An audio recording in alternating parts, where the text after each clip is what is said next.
en août 2014 que pour la première fois, j'ai fait de la compétition des championnats du monde de mémoire. C'était à Londres. Et en fait, j'ai découvert que c'était un sport. Parce qu'en fait, comme tout sport, on a besoin d'endurance, de travail, de persévérance. Et donc, merci à vous, parce qu'on a un peu de persévérance, de venir de Parthenay-Sang ici. Donc, merci d'être venu à cette conférence. On commence à 21h20, ça va durer une bonne heure. Donc, ensemble, on est une cinquantaine.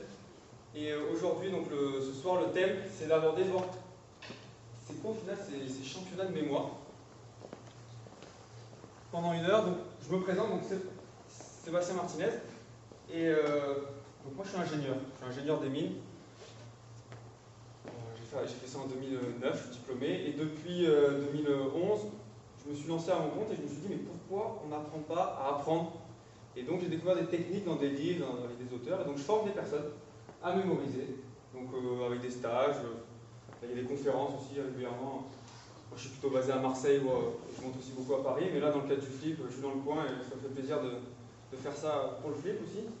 Et depuis mars de cette année, donc je fais de la compétition, depuis mars je suis champion de France de mémoire. C'est encore anonyme, il y a encore peu de monde, mais si vous voulez, le 12 septembre cette année, à Paris, il y a les prochains championnats de France. Et peut-être après la conférence, vous allez avoir envie de venir, ça me toucherait beaucoup. Donc aujourd'hui, qu'est-ce qu'on va découvrir ensemble? On va voir que en fait ça s'apprend, il y a des stratégies. Donc en 4 points en fait, pour la journée, donc déjà il y a un état d'esprit, premier point. Deuxième point, on va avoir des techniques de mémorisation à proprement parler.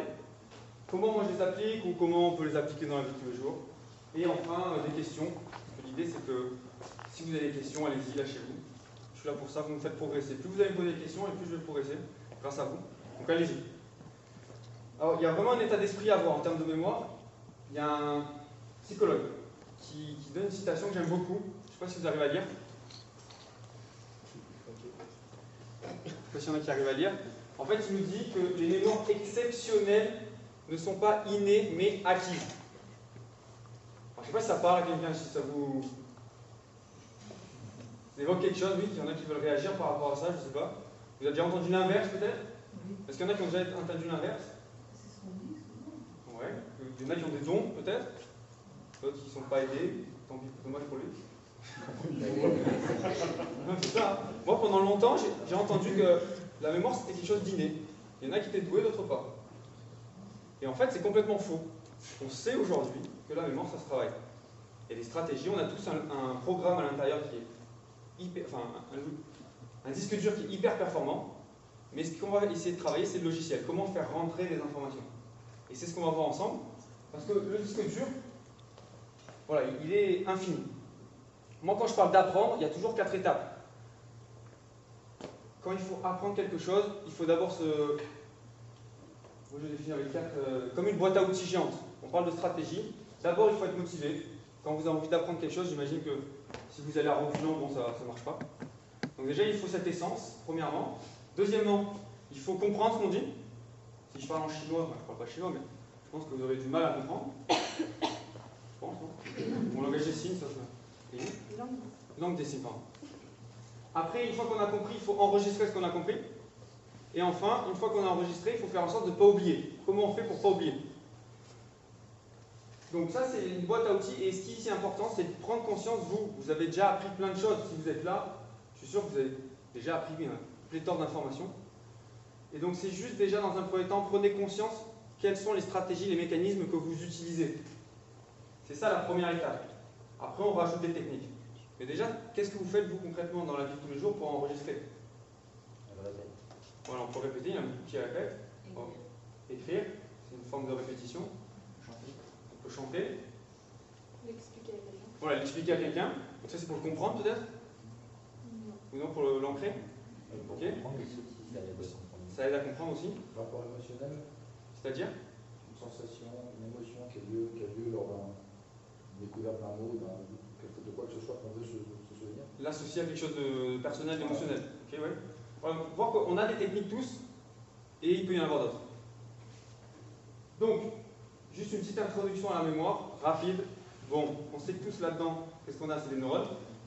Ce qui est intéressant, c'est pas tellement le nombre, on a 100 100 milliards de neurones, c'est plus les connexions. C'est comme des gros poulpes en fait, où il y a des tentacules, et c'est ces tentacules, ces axones qui sont intéressants. Pour savoir l'ordre de grandeur, je ne sais pas si quelqu'un veut me prêter un cheveu. Je le rendrai après. Oh oui, c'est gentil. C'est un peu court, le mec. C'est gentil. Donc là, vous voyez un cheveu à quoi ça ressemble. C'est pas très grand. Donc là, sur l'image, le cheveu, c'est le tube blanc.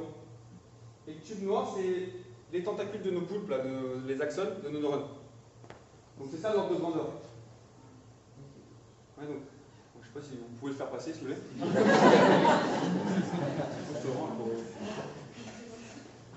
On est dans ces ordres de grandeur. Et qui a déjà entendu parler de plasticité cérébrale? Oui, c'est quoi? Je sais plus. C'est plus Antime? La capacité à renouveler. La capacité à renouveler, à mémoriser, ouais. En fait, on s'adapte. C'est la capacité du cerveau à créer de nouvelles connexions. Pendant très longtemps, on pensait que notre cerveau, il évoluait jusqu'à 25 ans. C'est à peu près l'âge adulte pour le cerveau. Et après, figé, plus rien ne se passait. Bon, on sait aujourd'hui que c'est entièrement faux, jusqu'à notre mort en fait. Hein. Tant qu'on a envie, on a des nouvelles connexions qui se créent. Et c'est ces nouvelles connexions qui nous permettent de nous adapter dans la vie de tous les jours, d'apprendre, d'être curieux. Donc, notre cerveau, il change tout le temps. Donc ça, c'est important de l'avoir en tête. On évolue constamment. Oui? Moi, je disais que c'était plutôt pas mal d'avoir son cerveau dans la tête. Oui. Je viens de dire c'est bien d'avoir en tête. Ah oui, merci. Et donc, juste pour prouver cette plasticité qui a été prouvée au final, hein, là, c'est une étude américaine où on a fait la photo d'un axone. Donc ça, c'est une tentacule de notre neurone. Cette personne, on lui a pris une photo. Après, on a fait apprendre quelque chose à cet individu. Et 24 heures après, on a encore la même photo. Et à chaque fois qu'on a un triangle, c'est une nouvelle connexion avec un voisin. Donc là, on est juste sur un axone. Les astérix sur la photo, c'est quoi? C'est pas des flocons de neige? Non. Je peux lire l'étude et le développement, je ne sais pas exactement. D'accord. Mais dans l'étude, il explique.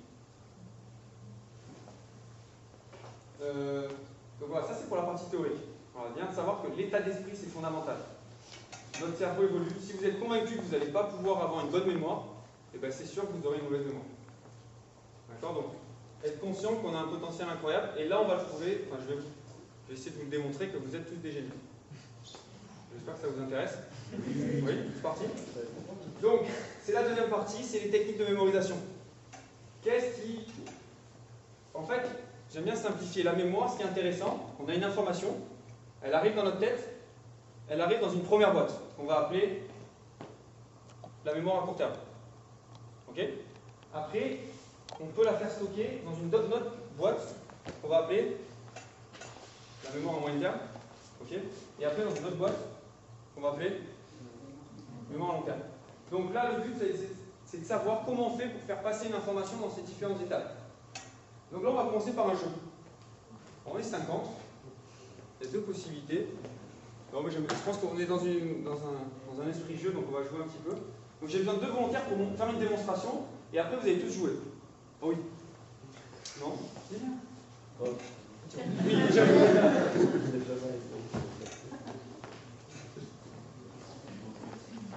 Les flocons, c'était pour déconner. Ouais. Venez, alors en fait, vous allez tous avoir un jeu de cartes. Il y a d'un côté une image, de l'autre côté il y a des mots. Vous oubliez le côté où il y a des mots, vous prenez que les images. C'est plusieurs règles. Donc il y en a un qui prend le jeu de cartes, et moi je vais faire la table. Je vais faire la table. Donc tu vas montrer en fait une image Ah, mon voisin. à ton voisin. Et donc tu dis juste l'image que tu vois. Lui? Oui, quoi? Un mât, voilà, un mât de bateau. Il voit un mât de bateau, ok. Après, fais un autre. Un baril. Un baril, ok. Pose. Troisième. Des arbres. Des arbres. Encore une quatrième. Un clown. Tu la récupères. Et là, tu répètes les quatre que tu as vus. Un mât, un baril, des arbres et un clown. C'est bon? Ok, validé. Donc dès qu'il a fait 4, on les met de côté, et là on passe à 5. D'accord? Et après on monte à 6, 7, 8, 9. Bon, il y a 50 cartes, hein. Si vous voulez jusqu'à 50. Ouais. Le but, l'objectif là, de ce petit exercice, c'est de voir notre maximum. Quelle est notre capacité maximum à enregistrer? Combien d'images au maximum on va enregistrer? On va voir. On va voir. Donc on part de 4. On part de 4, 5, 6, 7, 8 et 9.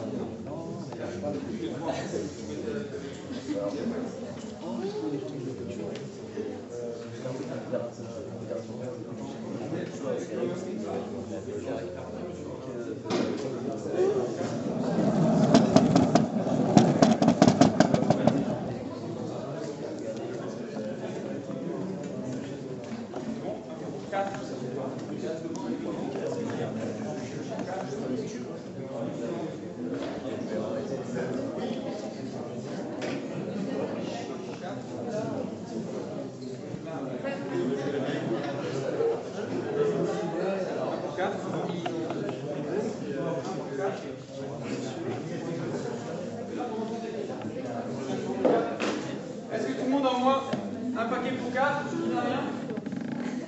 C'est bon? Donc on est parti pour 3 minutes. Avec nos voisins. Si vous avez des questions, vous levez la main, je passe. C'est parti. 3, 2, 1. Go!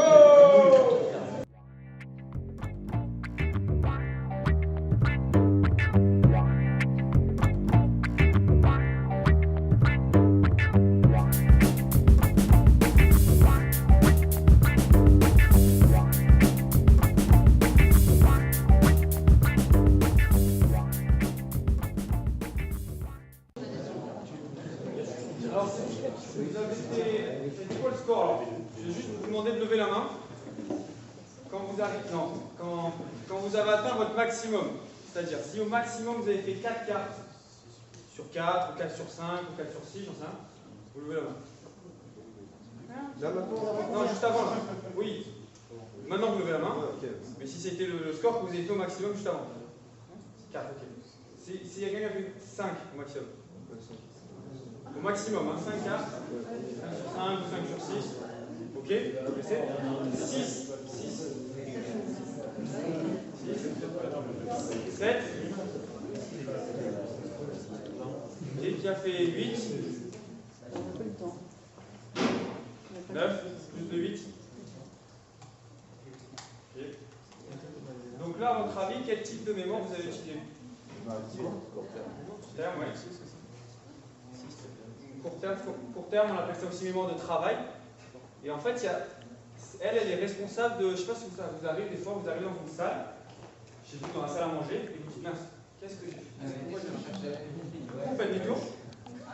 Et là, ça revient, et du coup, on va voir. Ça vous est déjà arrivé, ça, j'imagine?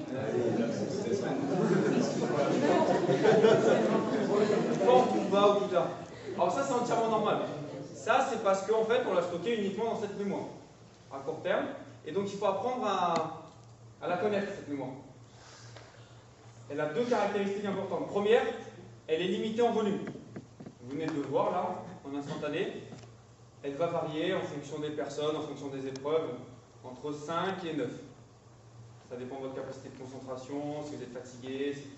Il y a plein de paramètres qui vont l'influencer. Mais grosso modo, c'est ça l'ordre de grandeur. Ça, c'est la première limite. Deuxième limite, c'est le temps. À votre avis, ça reste combien de temps dans votre tête? Quelques secondes. C'est quoi quelques secondes?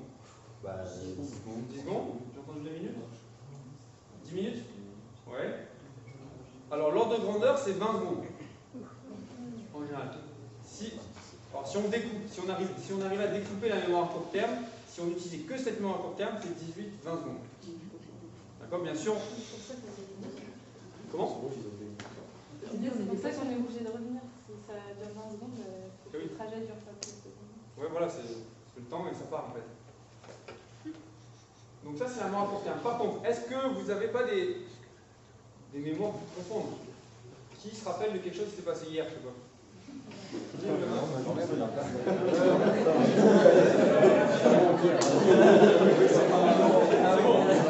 Vous avez tous un souvenir au moins qui s'est passé hier. Ça va? On peut travailler ensemble, on peut s'amuser ensemble. Sinon c'est pathologique et là je peux rien faire. C'est bon, vous êtes en bonne santé. Du coup on va faire un petit jeu. À votre avis, combien de cartes vous pourriez mémoriser? Si je vous donnais 10 cartes,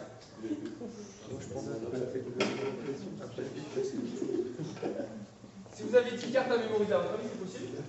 Je pense que 10 cartes, ouais, ça va. 3, ça fait.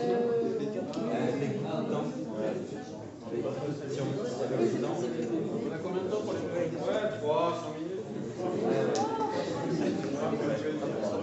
C'est bon? Ok, regardez la main levée. Regardez ce qu'on pense.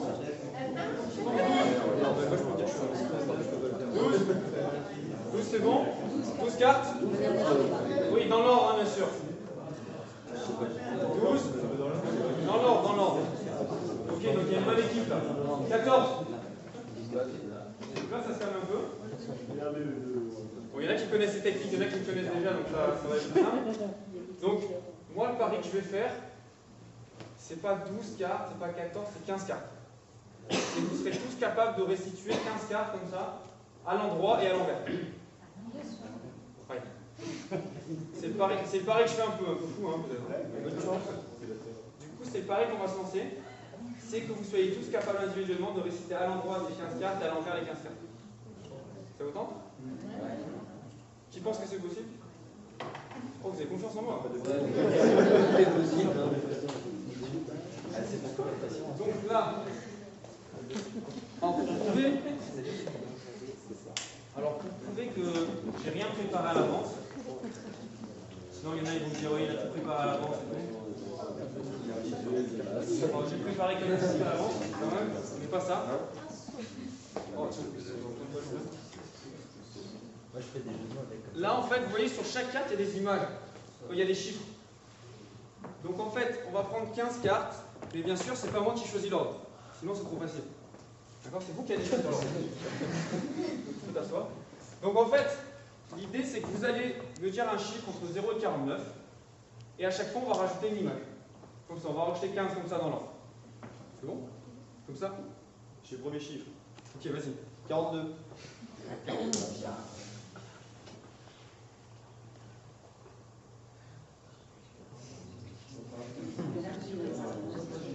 Ok, donc là on a une reine.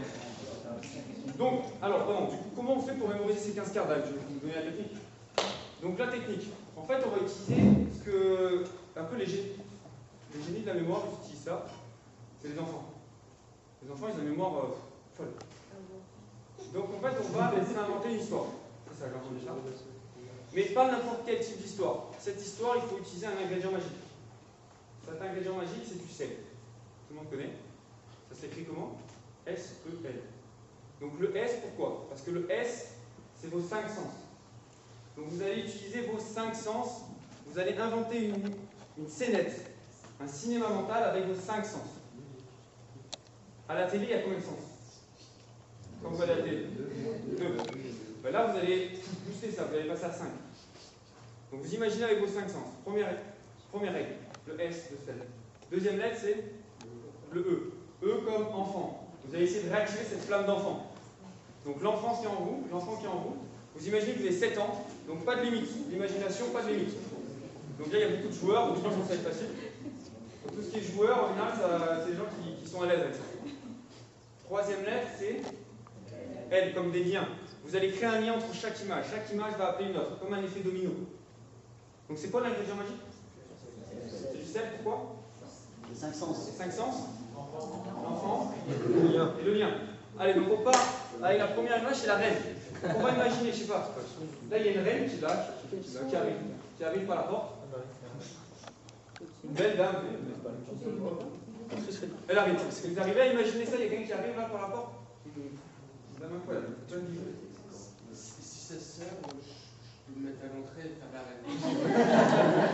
Parfait, donc imaginez Samuel qui arrive là, dans reine, là, magnifique.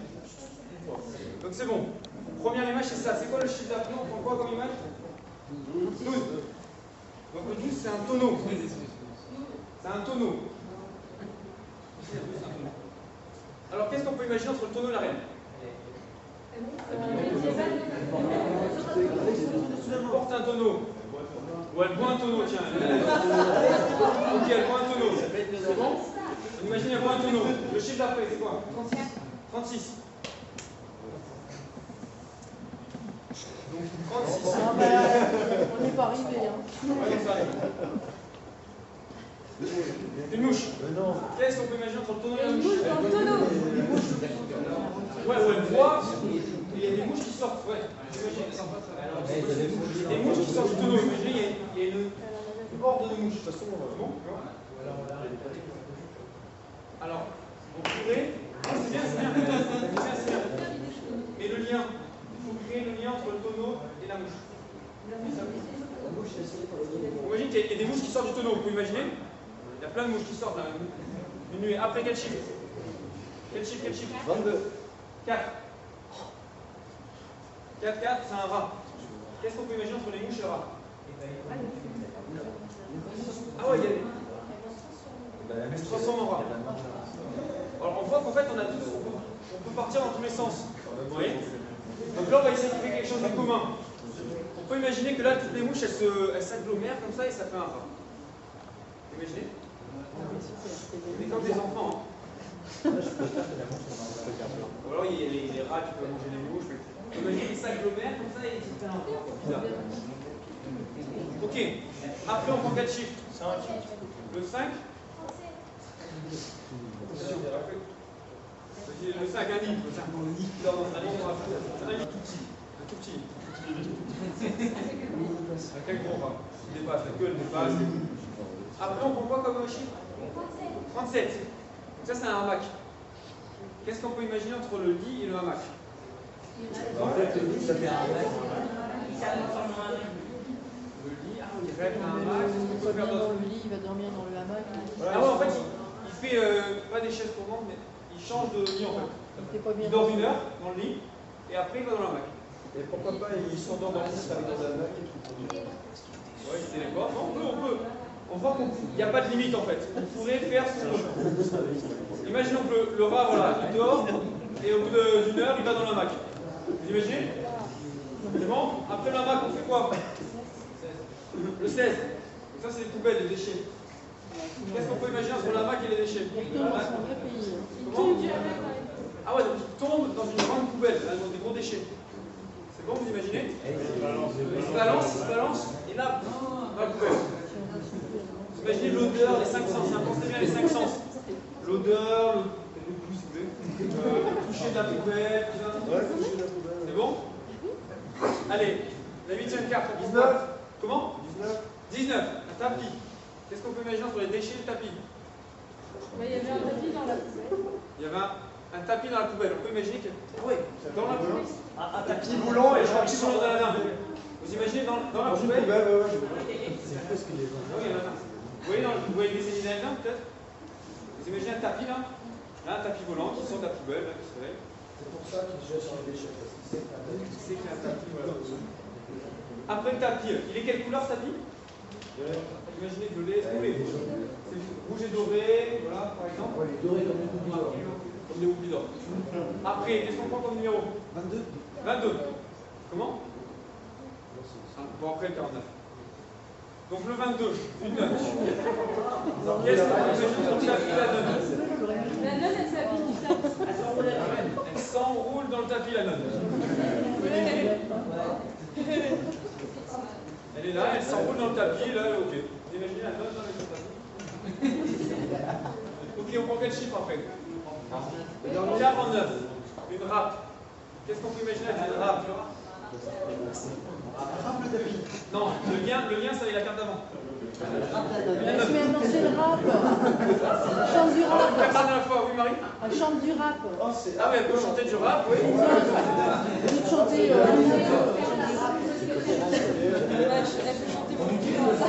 Alors, on va essayer de prendre quelque chose de commun. On peut imaginer, c'est ça qu'elle chante du rap, allez, autant. La rap, on chante, vous connaissez un rappeur particulier, quelque chose? On dit de rap? Vraiment, c'est bon là-bas? Là-bas, vous êtes trouvé? Vous imaginez la nonne qui chante du rap comme ça? C'est bon, ce que vous imaginez? Après le rap, c'est pensé à quoi? 14. Un taureau. Après la rap, le taureau, qu'est-ce qu'on peut imaginer? Le taureau, il tombe, il sera. Ah ouais, donc elle chante, et là, le taureau, il est furax, il est vénère, et là, il la charge. Imaginez un taureau qui charge la note, qui rappe. Et du coup, c'est drôle. C'est l'histoire d'un de mer, ça. Non, mais c'est du rap. C'est la musique du rap qui l'énerve. Voilà, et le charge. Vous imaginez, il est quelle couleur ce taureau? Rose. Après, quel chiffre? Le 1, un D. Qu'est-ce qu'on peut imaginer avec le D, le taureau et le D? Il charge dans les dés. En fait, il charge pour le festival. Donc avec les dés, alors ouais, on peut, mais une connexion avec le dé, oui. Dans sa peau et une couleur de dé, tu vas deviner. Non, quand il y a des jaunes, c'est des dés qui tombent, qui arrivent. C'est quoi ton conseil? Sa peau, elle est comme les dés en fait. Ah ouais, tu vas acheter. Il est coloré comme un dé. Il peut avoir sur les cordes 2 gros dés. Vous imaginez?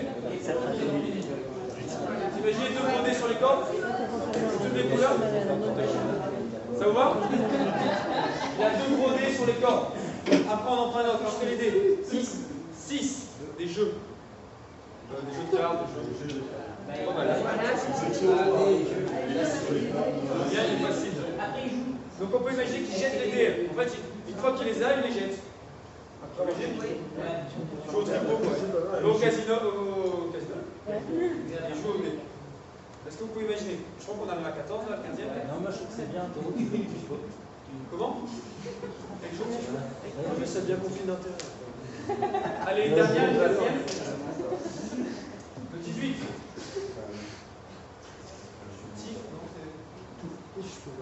Et il y a une tout. Il faut aucun rapport entre le jeu et tout. Ah, on gagne tout. Ah, un whoopi en forme de touffe. Imaginez un whoopi vert avec des touffes d'herbe là, comme ça. Vous imaginez, en jouant, on gagne un whoopi vert plein d'herbe. Ok. Alors maintenant, on va essayer de voir si on se rappelle du début. Alors, ce qu'on va faire, c'est on va essayer d'y aller doucement pour laisser le temps de revenir. Dès que vous avez le premier, vous levez la main. Ça se passe là-bas, il y a une dame qui arrive, tout ça. Donc c'est la reine, ok. Après la reine, dès que vous l'avez, vous levez la main. Alors si vous ne l'avez pas, il faut juste se poser la bonne question. Qu'est-ce qu'elle fait cette reine? Elle a peut-être soif, elle fait des choses. Oui? Un tonneau, donc elle boit, un gros tonneau. Après le tonneau, qu'est-ce qu'on a? Qu'est-ce qui sort du tonneau? Des mouches. Après les mouches, elles vont où? Elles font quoi? Un rat. Après le rat, il y a quoi? Le lit. Il est fatigué, il va dans un lit. Après le lit, un match. Et il tombe dans la poubelle, c'est déchet. Il y a un tapis.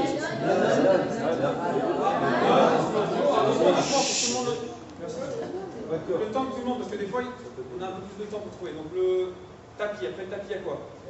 Nonne, après la nonne. Donc il y a le rap. Après le rap, qu'est-ce qu'il y a? Le taureau.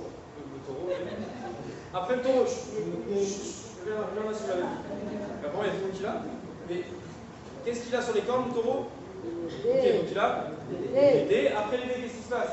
Il joue, ok. Après les jeux, qu'est-ce qu'il y a? Il gagne quoi? Le whoopi vert. Tout. Je ne sais pas compter combien il y en avait. Si on reprend, il y a un nonne, la mouche, un rat, le lit, le hamac, les déchets, la tapis, la nonne, le rap, le taureau, le dé, le jeu, la touffe, il en manque un. On prend quel chiffre? 11. Le 11. 23, le 11, allez. Un dada. Alors vous voulez un dada. Un cheval bascule. Un cheval à bascule. Qu'est-ce qu'on peut imaginer entre le whoopi là en forme de touffe et le cheval bascule? Ah, il se met sur la tête du dada. Vous imaginez? Ok, donc là on a nos 15. Donc maintenant pour vérifier, pour savoir si vous les avez bien tous, on va faire un ping-pong. C'est quoi un ping-pong? Chacun son tour. Alors, on a besoin d'un volontaire. Oui, ton prénom? Tu vois une personne qui fait un truc et après. C'est presque ça. C'est quoi ton prénom? Maël. Donc voilà, on va faire ensemble le ping-pong. Je peux te lever. Alors, par exemple, si je te dis la reine, tu vas me dire quoi? Il y a un tonneau. Après la tonneau, il y a une mouche. Il y a des mouches. Il y a quoi? Le rat. Après, il y a le lit. Le hamac, les déchets. Tapis de nonne. Rap, taureau. Et dés. Après des jeux. Bravo. Et après la touffe, on le pose sur le dada. On voit quoi?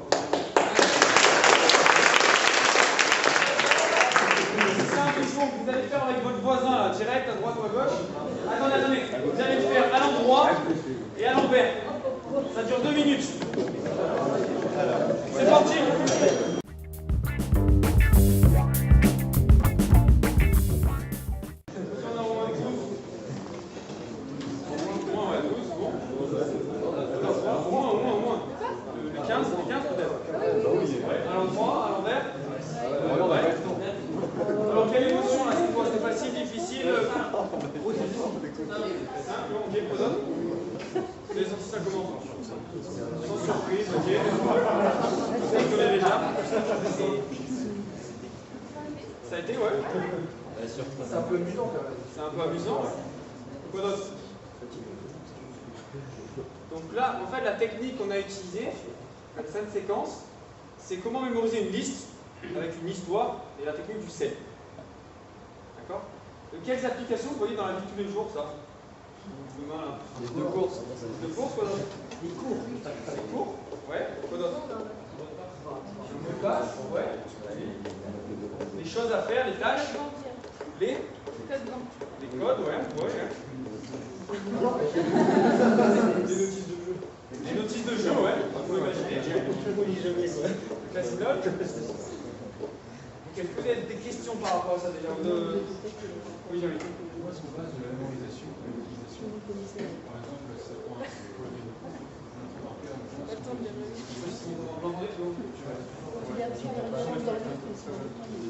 Une question? Alors, comment est-ce qu'on passe de la mémorisation à l'utilisation? Par exemple, pour un cours, comment est-ce qu'on fait pour, une fois qu'on a ces noms de faire, pour retrouver et l'utiliser? Est-ce qu'on peut passer dans le cadre de par exemple, on peut partir sur la tour pour savoir le là, ou comment ça? Alors, si je comprends bien, c'est une fois qu'on l'a enregistré, comment le restituer au bon moment. C'est ça, le ressortir au moment opportun. Alors, ça en fait, ça sous-entend au final, bon, c'est intéressant, on a une liste d'images, mais comment on l'applique dans la vraie vie? Et ça, ce qui est important, c'est, je vous rappelle du cercle des 4 étapes. En fait, il y a la partie compréhension qui est importante. Sélectionner les bons mots-clés, les bons points d'accroche. Il y a un exemple que je viens de donner, c'est qui a déjà appris les planètes? La liste des planètes. Qui l'a déjà appris? Qui s'en rappelle? Dans l'ordre.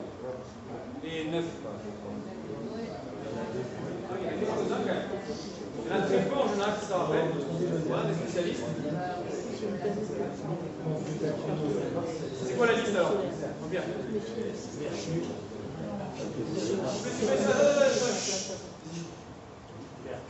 Oui, Vénus.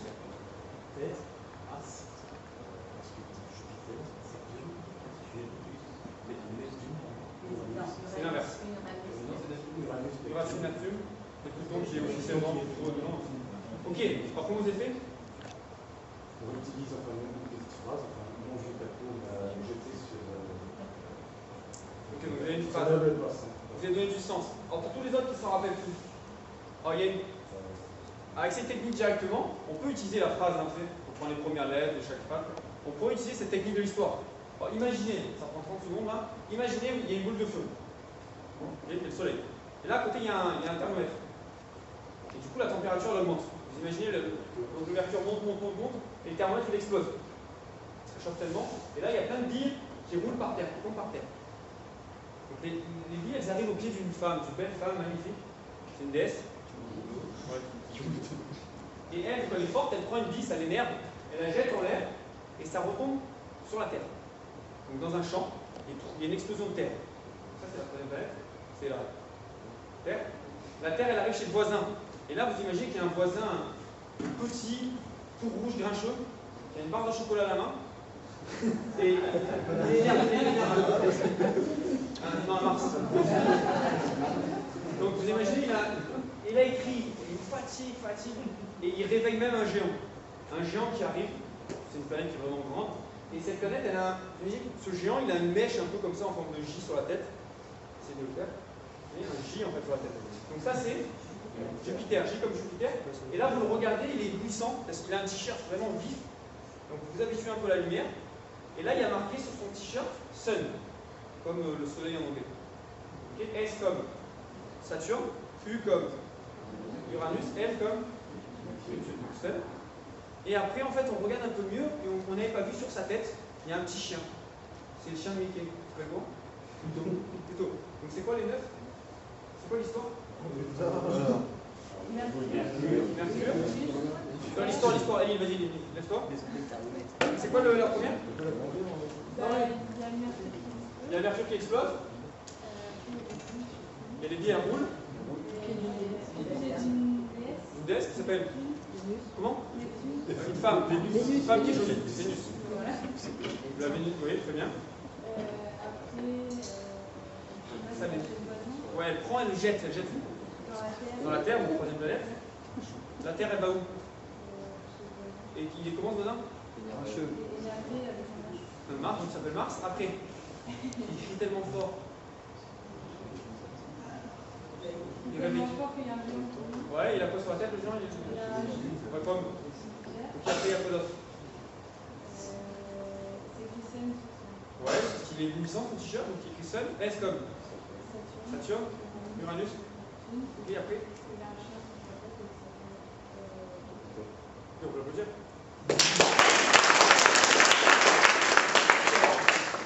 Je ne sais pas si ça répond à ta question. Tu me disais comment restituer l'information au moment. Si dans une question on pose voilà, le soleil, enfin le système solaire, il y a l'accroche du système solaire, et le soleil, tu penses à une boule de feu, tu as. C'est extrêmement. C'est quoi qui est extrêmement? Par exemple, si on donne la planète, oui. Je vais mettre 100 planètes dans le truc. C'est une bonne remarque. Donc du coup, si en fait, ça va dépendre du coup comment on va te demander de la restituer. Là, cette technique, elle marche bien parce que quand tu as besoin de restituer du début à la fin. Mais c'est vrai que si tu dois choper en plein milieu une planète, c'est peut-être pas la meilleure technique à utiliser. Mais après, plus tu vas répéter, et plus après tu vas plus avoir besoin d'histoire, et les informations vont venir, je veux dire, aussi rapidement que si je te dis la capitale de la France. Pareil. Parthenay, oui, merci. Ok? Oui? Par exemple, on doit apprendre, Luc faisait ça, lui c'est le président de la chose. Oui. Le problème, c'est que quand il a pris sa liste, il ne connaît pas leur action, c'est ça? Du moins rien par rapport à ce que c'est vrai. Elle a absolument vouloir apprendre en profondeur. Oui. C'est une liste sera obsolète parce qu'on aura passé suffisamment de temps pour connaître leur vie et qui ils sont. Et donc la liste, ça ne servira à rien. Et donc la phase de compréhension permet de sauter la phase de mémoire rapide. Pas forcément. En fait, les deux sont complémentaires. Alors, si je reprends la question, je ne sais pas si vous avez entendu, c'est une fois qu'il y a la compréhension, peut-être qu'après la mémorisation n'est pas forcément utile. En fait, si on prend une liste, l'histoire par exemple, alors oui et non. Parce qu'en fait, quand il y a une grande quantité d'informations qui s'enchaînent, même si on l'a compris, ça ne veut pas dire qu'on l'a enregistré. D'accord? Et la mémoire, elle fonctionne comme une toile d'araignée. Plus vous allez avoir d'informations, plus votre toile elle va être importante, et plus ça va être facile de connecter des informations. Donc, dans le cas si vous avez à mémoriser, par exemple, les planètes, là vous connaissez les planètes. Maintenant, à chaque fois qu'on va vous parler d'une nouvelle planète, par exemple, Jupiter qui est une géante, en fait, une gazeuse, une géante. Bon, maintenant que vous savez que Jupiter fait partie, vous avez déjà un maillage dans votre tête, vous allez beaucoup plus facilement l'enregistrer. Et donc, en fait, vous créez une sorte de toile de connaissances. Donc, je ne sais pas si ça répond à ta question, mais l'idée, c'est que plus on va créer de connexion, c'est les neurones un peu de compréhension. Oui. Mais on a déjà un premier maillage. Et oui, en tout cas, la phase de compréhension, elle est indispensable. Je l'ai dit au début, elle est vraiment importante. Mais souvent, après qu'on a une grande quantité, comment on fait pour stocker toute cette quantité? Je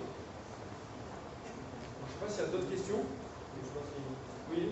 La mémorisation, après, c'est lié aussi vachement à l'état dans lequel on est. Oui. Par exemple, quand on est stressé ou dans une situation de déstabilisation, oui. La mémoire, elle ne fonctionne pas pareil. Du coup, moi, c'est plus dans ces moments-là que j'ai des problèmes de mémoire que dans des moments où je suis. En cas de trouble émotionnel, quand tu es excité, ou quand tu es fatigué, ou quand tu n'es pas dans un état normal. Oui, non, c'est clair.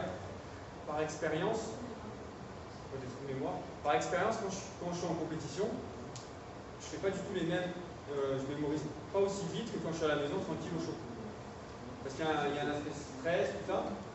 Et donc là, il y a des techniques pour. Alors là, on est plus dans je dirais dans les techniques de sportif de haut niveau, de visualisation, dans du yoga, de la méditation, tout ça. Enfin, toutes les techniques pour, on va dire, se mettre à un niveau émotionnel plus neutre, qui vont vous permettre d'être en capacité d'enregistrer et d'être concentré. Je ne sais pas si tu as répondu à ta question. Oui. D'autres questions? Oui. Quand on faisait l'exercice, j'ai noté une énorme difficulté à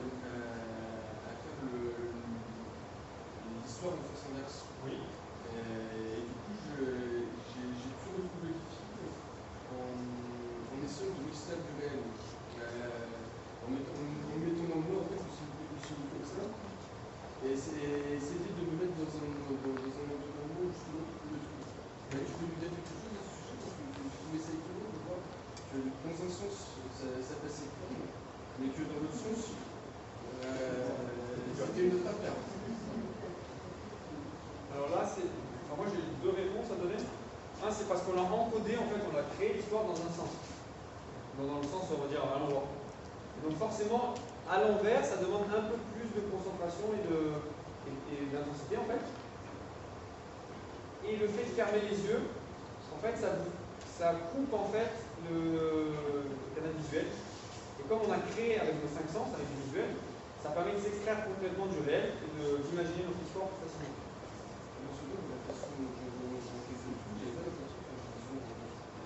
Il y avait les 5 sens. Ouais, en tout cas, donc, tous les mots de la sensation de côté, c'était pas forcément le sens. Bah ouais, ça permet.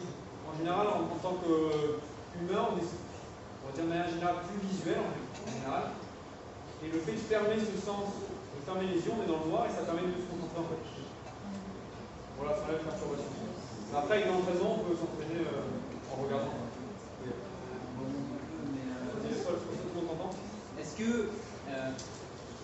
Est-ce qu'un aveugle n'ayant jamais vu quoi que ce soit peut justement avoir une meilleure capacité d'imagination, de pouvoir de créativité à ce niveau-là, justement de pouvoir se réaliser sur sa propre imagination plutôt que sur une extérieure. À côté, c'est d'autres sens qui arrivent, mais après. C'est peut-être son handicap, mais vas-y, si tu veux apporter une réponse. Moi, je pense que en fait, en ayant côtoyé beaucoup de sourds, beaucoup d'armes de sens, en général, en fait, on a une capacité énorme d'adaptation et du coup, on va compenser avec le sens. Et du coup, le fait d'être coupé d'un sens, fait que tu compenses avec le reste. Enfin, je sais pas comment dire, mais du coup, ça s'équilibre. Je pense qu'un des aveugles, s'ils arrivent à faire des images visuelles ou pas, parce que c'est possible, je pense, avec l'imagination, s'ils arrivent à faire des visuels, ou alors ils le font autrement avec le sens. Oui, moi, mon avis, c'est qu'ils s'imaginent avec les 4 autres sens. Non, mais à mon avis, ils créent des images, mais pas avec les visuels, avec les 4 autres sens. Oui. Moi, j'avais une question. Oui. Par exemple, quelqu'un super accident, quelqu'un de diagnostic, c'est comment on peut faire la différence? C'est une très bonne question. Voilà. Alors moi, je vais apporter une part de réponse, même si je ne suis pas neurologue. Moi, je suis dans la pathologie, dans des problématiques. Moi, pour restituer le cadre en général, j'interviens plutôt avec des étudiants qui préparent médecine, droit, des concours, des examens. Comment, avec des stratégies, faire entrer des informations dans la tête. Et comment faire pour ne pas l'oublier. Alors là, du coup, je me renseigne un peu sur la mémoire, mais là, ça dépend des accidents, ça dépend des... C'est un peu... Il faut quelque chose d'un peu plus précis pour apporter une réponse. Je ne sais pas si du coup... vous avez d'autres questions? Oui. Moi, par exemple, j'ai des terminales. Oui. Et du coup, la phase de compréhension elle est super importante. Oui. Mais le problème, c'est qu'on a tendance à mettre, quand on comprend ce qu'on raconte, on a tendance à mettre le propre mot. Et c'est super dur de garder l'ordre exact et les mots exacts du texte. Et du coup, c'est hyper long de faire ça, par exemple, pour chacun des mots. Je suis d'accord. Comment je peux faire, par exemple. Est-ce que tu accroches sur chacun des mots ou il n'y a que certains mots qui posent problème? Souvent, je m'arrête pas. Oui, donc c'est pas tous les mots, c'est certains mots. Oui. Voilà, donc déjà la première étape, c'est d'identifier quelles sont les accroches. Donc sélectionner juste les mots importants. Déjà souvent dans l'industrie, on parle de 80-20. Identifier les 20% des problèmes, qui causent le 80% des problèmes.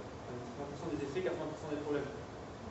C'est-à-dire, en manière générale, si vous prenez votre garde-robe, vous avez 20% des habits qui sont dans votre garde-robe que vous portez 80% de votre temps. Je sais pas si ça vous parle. Oui. Bon, c'est pareil avec les problèmes en fait. Dans un texte, il n'y a que 20% des mots qui vont poser dans 80% des cas un problème. Donc déjà, si tu diminues, tu prends juste les 20% des mots et tu crées peut-être des accroches comme ça, ça te facilite énormément la vie. Voilà, après ça dépend de la taille du texte. Hein. C'est sûr. Oui. C'est plus pour les choses comme les outils de rendez-vous, les outils de date, etc. Je trouve que c'est un peu dur de faire une histoire avec... en fait, parce qu'on le sait en fait qu'on doit faire cette chose-là, mais sur le moment où date. Alors moi, j'ai l'impression qu'il y a peut-être par rapport à cette technique, c'est une technique parmi tant d'autres. Ce qu'il faut voir, c'est que moi, à mon avis, ce qui est vraiment important de prendre conscience, c'est que souvent il y a des gens qui me disent ah mais c'est quelque chose que j'utilise déjà plus ou moins. Je sais pas si vous avez déjà eu l'idée de faire des petits liens comme ça un peu loufoques. Et donc c'est juste de prendre conscience que pour mémoriser, il faut créer. Il faut créer des liens, des connexions imaginées dans votre tête. Ça c'est la base. Donc prendre conscience déjà ce que vous faites déjà. Je vous ai dit au début. Et donc par rapport à. Donc ça ne marche pas dans tout, hein. Je veux dire, c'est pas la recette magique, le sel, on met ça partout, c'est bon. Non, c'est une manière d'aborder les choses. Et pour les étudiants, moi quand je travaille avec les étudiants, il y a plein d'outils qu'on voit, comment on fait pour mieux comprendre, comment on fait pour se motiver, comment on fait pour rentrer, pour mémoriser, et comment on fait pour ne pas oublier les informations. Donc à chaque situation, des techniques. Tu vois? Donc peut-être que dans certaines situations, ça n'a aucun intérêt. Il y a d'autres choses. Bon, une autre question, et après je vais enchaîner parce qu'il y a d'autres choses. Tout à l'heure, tu parlais de oui, sur un disque dur, il y a un certain nombre à pouvoir stocker. Est-ce que justement sur les armées, ça peut bien effectivement, je veux dire, si je mets les choses dans la poche, alors, bonne question. Donc là, il y a deux questions. Est-ce que le cerveau est limité et est-ce que c'est un peu comme un disque dur? En fait, je donne l'image d'un disque dur, mais c'est 1000 fois plus puissant qu'un disque dur. Parce qu'on sait qu'aujourd'hui, le cerveau, on ne connaît pas ses limites. Donc on imagine qu'il est infini. Et ce qui est encore plus puissant qu'un disque dur, c'est un système de lasagne. Vous écrivez, vous rajoutez, vous rajoutez, vous rajoutez. Par contre, votre cerveau réactive à chaque fois. À quel moment? Au 100%? Vous êtes d'accord? Oui, non? Oh, petite démonstration, mais le mieux, si on est vraiment feignant, on réactive quand on est au maximum. On n'a pas le temps d'oublier, c'est plus rapide en fait. Donc on réactive au 100%. Après, ça reste combien de temps en tête à votre avis, une fois qu'on a réactivé? Une heure de plus? 10 heures? Oh, ça c'est triste, hein, si c'était toutes les heures. Ça reste un jour à peu près, 24 heures. Et est-ce que ça vous suffit 24 heures?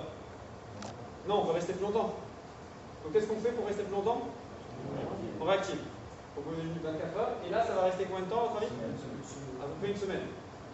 Ça vous suffit? Ça dépend les gens. Ça dépend les hétéros. Si ça ne vous suffit pas, on fait quoi? On réactive. Au bout d'une semaine. Qu'est-ce qui se passe? Ça reste combien de temps? Voilà, 1 mois, 3 mois, 6 mois, etc. Bon, est-ce que ça vous parle ça? Est-ce que c'est. Ouais, c'est complètement loufoque, dis-moi. Ça vous fait penser à quoi? Oui, j'avais une question par rapport à la réactivation, c'est-à-dire ça demande quand même un certain temps de réactivation, c'est pas juste on y pense et puis ça se remet en marche. C'est exact. Alors là, on doit le reformuler, on doit le reprendre combien de fois, combien de temps? Enfin, je veux dire, en fait, il y a la durée qui va. Par exemple, là, on fait le premier appel au bout d'une heure. Oui. Pour se rappeler, on va dire pendant un jour. Ce rappel, il va devoir durer combien de temps, par exemple? Alors, ça dépend de l'information. En général, c'est beaucoup plus court que la phase d'apprentissage. Pour donner l'idée, c'est quoi une réactivation? C'est pas relire. Si tu relis, ça sert à rien. Mais se le répéter, par exemple, se le ressortir de la Voilà, mémoire. c'est ça. Et donc, mais juste une fois?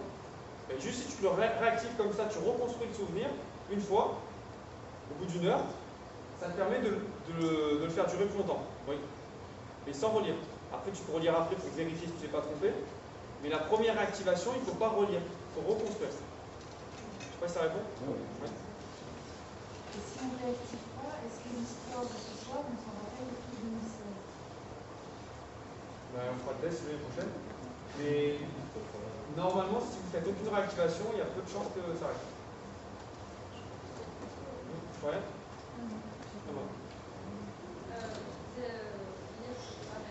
Oui. Oui, parce que 90% des étudiants ils font cette erreur, ils relisent. Bon, ça sert à rien. Moi, je le dis. Hein.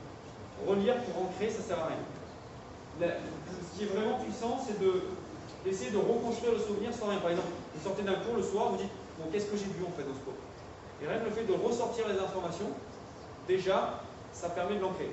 Après, vous pouvez relire pour vérifier ce qui vous manque, mais si vous ne faites pas cette étape de reconstruction, vous perdez un temps fou et c'est antiproductif. Oui. La courbe ne descend pas jusqu'à 0, ça veut dire que le complet n'existe pas. De manière générale, on a tout qui est stocké là-dedans. Ce qu'on perd, c'est le chemin d'accès. Donc en fait, si on te donne les bonnes accroches, tu es capable de tout reformuler, théoriquement. La bonne accroche pour revenir. Il a fallu arriver à tout le monde. La bonne accroche pour que le souvenir il soit réactivé. Il y a l'accroche, moi c'est cette motivation en fait, qui me turlupine parce que en fait depuis tard j'essaye de mettre en situation ce que tu expliques par rapport à des souvenirs perso et en fait je me demande donc à quel moment en fait on peut considérer que la chose que tu as apprise elle est acquise en fait. Parce que du coup avec les courbes et tout moi je m'y perds un peu et puis je réfléchis à l'idée de réactivation, comment ça se fait sur une semaine, un mois, 3 mois, et il y a des trucs que j'ai appris il y a 25 ans et que je m'en souviens plus sans avoir besoin de se réactiver. Enfin, je suis un peu dans le baquet. Alors, du coup, là, c'est une très bonne question. Là, c'est quand c'est une nouvelle information qui t'arrive. Par contre, une information que tu as réactivée plusieurs fois. Au fur et à mesure, ça augmente en fait l'intervalle. Donc, plus l'intervalle augmente, et moins tu as besoin de faire des réactivations. Donc, par exemple, dans un cas concret, admettons, j'ai 5 ans et j'apprends tous les vainqueurs des Coupes du Monde de football. Oui. Je me les réactive une semaine après, un mois après. Comment c'est moi, j'ai pas l'association de me les réactiver. Oui, après, voilà, réactiver, il y a deux choses. Il y a de manière consciente et inconsciente. Enfin, volontaire et involontaire. Des fois, rien qu'en échangeant avec des amis, bon, ben, tu reparles du sujet, du coup, les choses reviennent. Et tu le réactives. Donc, en vivant et en étant curieux, on maintient les informations. Et du coup, c'est là qu'on voit l'aspect prépondérant de l'aspect motivation. Ah oui, la motivation est fondamentale. C'est ce qu'on parlait tout à l'heure. Un truc qui te passionne, tu n'as pas besoin de le régénérer 50 fois. Parce que souvent c'est quelque chose qu'on vit tous les jours, donc on répète tous les jours. Donc au final, on fait ça, mais sans s'en rendre compte. Et beaucoup plus. Moi, souvent, la problématique des étudiants, ils me disent, mais moi j'ai envie de revoir mes cours, mais pas trop souvent parce qu'il y a d'autres choses. Donc, à quelle fréquence le faire suffisamment pour que ça reste, mais pas trop pour faire autre chose. Je sais pas si... Alors j'ai une question, c'est un peu à part, mais là tu nous parles de jamais oublier quelque chose, est-ce qu'au contraire il y a une méthode pour oublier? Tu fais un exemple? Ça vaut beaucoup de masse. Sincèrement, on imagine, j'ai appris la perte d'un proche, émotionnellement je souffre. Est-ce qu'on peut oublier ce choc émotionnel? Mais c'est pas drôle, hein. Moi, je répondrais avec mon expertise. Moi, je suis pas trop sur l'inconscient, sur l'émotionnel. Moi, je suis sur tout ce qui est parti, comment faire rentrer des informations un peu, pas froides, mais tu vois, académiques, dans notre tête. Donc, je pense qu'il y a des techniques pour ça, mais c'est pas forcément moi la meilleure personne pour répondre à toi. Il y a l'hypnose, je connais des techniques, mais je suis pas entre guillemets un grand spécialiste de ça pour te donner des vraies techniques. Tu vois ce que je veux dire? C'était juste pour savoir, parce que si tu t'intéresses à la manière de ne pas oublier quelque chose, forcément, tu dois connaître un peu. Comment l'oublier? Après, quand c'est sur l'inconscient, c'est un autre univers. Je sais pas si Céline, tu veux. Après, je rebondis sur ce qu'il dit parce que du coup, même dans un cadre académique, on absorbe des infos fausses. Oui. Et qu'on s'est fait des histoires avec, souvent. Et du coup, comment les enlever ces infos? Parce que, par exemple, on bosse un cours et on l'a bossé avec quelqu'un et on a fait tout un système avec. Oui. On l'a peut-être pas bien réactivé, on ne sait rien, mais du coup, on n'a pas vérifié si c'était bon et du coup, après, c'est dur de l'enlever de cette information. Alors, oui et non. En fait, c'est vrai que c'est dur de l'enlever, c'est vrai. Du coup, on s'appuie sur ça pour reconstruire quelque chose par-dessus. On se sert de cette accroche pour construire quelque chose par-dessus. Après, il faudra un exemple concret pour faire quelque chose. Et là, ça peut être... Par exemple, En fait, notre cerveau, il est comme dit, à chaque fois que vous enregistrez une nouvelle information, elle influence toutes les autres que vous connaissez déjà. Donc si la nouvelle information contredit d'autres connexions, ben, c'est soit on rejette la nouvelle, soit on modifie le... Dire la nouvelle elle se construit en fait sans arrêt. Elle se reconstruit. Je ne sais pas si je réponds à ta question. Tu peux répéter? Notre mémoire, elle se construit sans arrêt. Donc à chaque fois que tu apportes un nouvel édifice, il va influencer tout l'édifice qu'il y a déjà. Donc les interactions vont... Donc si c'est quelque chose qui contredit une autre connaissance, et bien soit la nouvelle connaissance que tu vas ingurgiter, elle va être refusée, tu vas dire non, c'est pas possible. Et bien, quand je te dis les chats volent, ouais, tu vas le refuser. C'est quelque chose dont tu ne veux pas. Par contre, si c'est quelque chose de nouveau et que tu sens qu'au final c'est peut-être tes anciennes connaissances, pas vraiment question de tes anciennes connaissances, mais c'est logique, enfin, il y a une certaine logique que ça répond à certaines questions, et bien ça va un peu effacer les anciennes et ça va, tu vois, remplacer la pièce. Pour rien, enfin, à propos justement du 100% de la mémoire, ça me paraît un peu bizarre parce que justement, vu que chaque information qui arrive sur nous influe sur ce qu'on connaît, sur ce qu'on pourra connaître, comment est-ce qu'on peut garder une mémoire, une connaissance tout à fait, elle sera jamais, c'est toujours en évolution. Oui, la connaissance sera toujours en évolution. Oui, on ne pourra pas, même aller au-delà parce que c'est oui, je suis 100%. Et par rapport à, si vous avez d'autres questions en off, on va pouvoir, moi je suis là encore pour un petit moment. Juste comme je vous disais, moi c'est quelque chose que j'en ai fait mon métier depuis maintenant 2012. Et donc pour récapituler, on a vu donc, ces différents états d'esprit. C'est important d'avoir donc notre mémoire, quelque chose ça se travaille, on peut tous avoir des stratégies, on peut tous être très bons. On a vu les différentes mémoires, les différentes techniques. On a vu certaines applications. On a eu un échange des questions. Et comme je dis, aujourd'hui, moi j'aime bien, moi ce que j'adore, c'est aider des étudiants qui préparent des concours médecine, droit, des études de bac, tout ça. Quelles sont les stratégies, quelle est la boîte à outils nécessaire pour réussir, pour enregistrer ce qu'on veut. Donc ça c'est vraiment ce que j'adore faire. Donc c'est ce que je fais. Et vous faites ce qui vous passionne, je pense que c'est important. Et du coup, j'ai inventé plusieurs choses. Donc le jeu de cartes que vous avez vu, c'est un jeu que j'ai inventé. Alors c'est sympa pour muscler cette capacité créative, d'imaginer, de créer des liens. Avec un peu d'entraînement, à votre avis, 10 cartes, vous mettre combien de temps? En s'entraînant tous les jours, un jour. Pardon, une fois par jour. Ton avis 2 semaines. 2 semaines pour 10 cartes? Je dis comme ça. Non mais là on a fait 15 cartes. Pour les mémoriser. Si tu fais tout seul, chez toi. On va donner un peu d'entraînement avec un peu d'entraînement, 10 cartes. Lui qui s'entraîne un peu, bon lui il s'entraîne beaucoup aussi. Un peu, ouais. J'ai mis 7 secondes. 10 cartes, 7 secondes, j'ai des élèves qui vont 10 cartes, 10 secondes en moyenne. Une carte, 1 seconde. Donc on peut muscler cette capacité à créer, à imaginer. Ça c'est quelque chose qui est possible. Et il y a autre chose aussi, il y a 2 mois, j'ai préfacé un bouquin qui parle, la traduction d'un livre danois qui parle des championnats du monde de mémoire.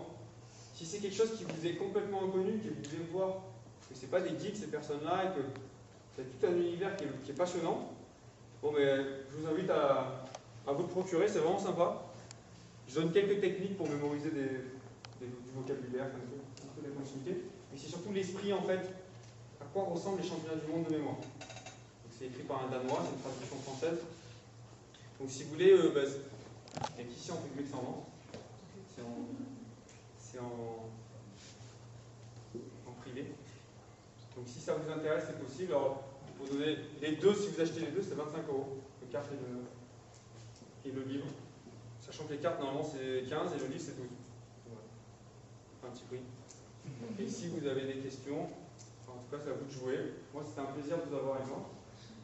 Et avant de terminer, j'aime bien faire, on ne va pas le faire sur tout le monde, mais spontanément, en 30 secondes, vous allez rentrer, je pense, vous allez aller au FLIC, il y a des gens qui vont vous dire, mais qu'est-ce que tu es venu faire ici, une formation sur conférence sur la mémoire. Donc vous allez juste, j'aime bien faire ça pour finir, vous allez vous lever à tour de rôle et vous allez dire, qu'est-ce qui vous allez dire, mais non, mais j'ai appris ça, c'était intéressant. Vous allez dire une truc qui vous a plu, quelque chose qui vous a plu dans cette une heure et demie de conférence ensemble. Est-ce que j'ai été clair? Ouais. Alors à tour de rôle, vous allez vous lever, vous allez dire tiens, moi ce qui m'a plu c'est ça. Et avec un peu la pêche de la fin de compte. Qui sera la première personne à commencer? Oh oui, Luc, oui. Seconde partie test, c'était sympa de nous faire présenter les jeux et de nous faire vraiment interagir pour. Une seule chose. L'interaction.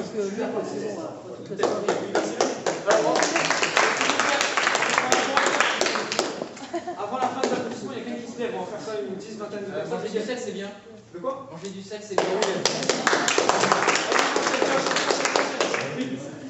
Moi, ce que j'ai aimé, c'est qu'on a appris qu'on n'oublie jamais vraiment rien et que il faut juste savoir faire les connexions.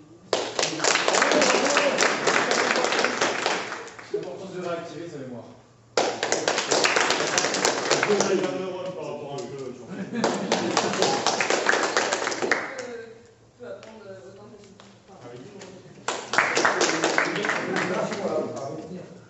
La motivation à retenir.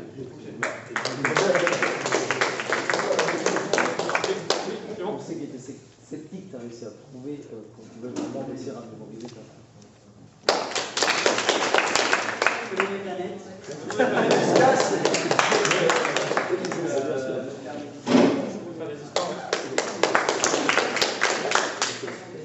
Citation de départ, oui. Ah, on en parle encore. Avec plaisir. Retrouvons nos natures d'enfants. Notre cerveau est en perpétuelle évolution. Et un dernier pour la route. Oui. Créer, c'est la clé. Créer, c'est la clé. C'est ça. Quoi?